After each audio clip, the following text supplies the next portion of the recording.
It was the 13th time she was recounting the story, but I listened with utmost attention and excitement nonetheless.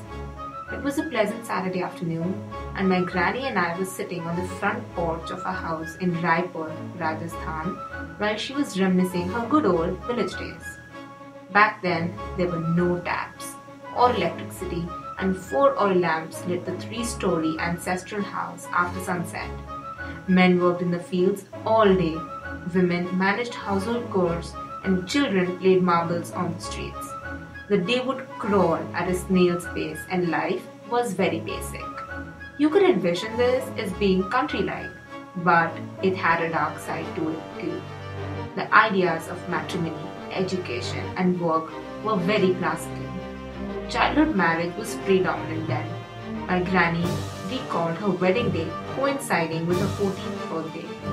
In spite of being the brightest child in class, she was not allowed to study beyond 8th grade. Apparently, grandfather's parents and extended family preferred she stay at home and learn the household chores rather than go to school.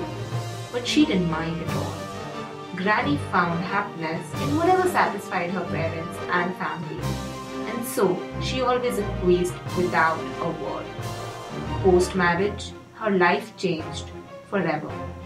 She now not only had the onus of looking after her grandfather and his parents, but also the entire extended 18-member family. Rearing the cattle, cooking food, washing clothes, and cleaning utensils were all the humdrum of her daily life. But the most strenuous job she was responsible for was not any of those, but that of drawing water from the well. 5 4-mile rock-strewn trips a day to the well, the first starting at 3 a.m., were routine. She would carry 4 pots of 8, 10, 12, and 15 liters capacity at the break of dawn every day.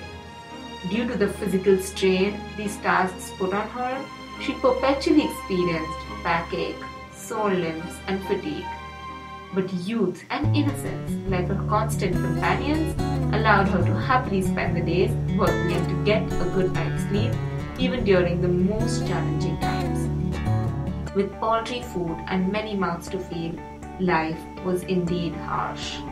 But she recalled these experiences with such pleasure and enthusiasm that one would hardly think of them as being unpleasant. Her life, though much more subtle than, is similar to that of Binayo in many ways.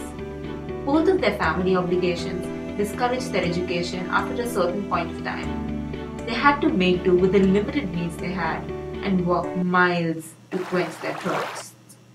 Listening to Granny did more than simply highlight my privilege in relation to hers.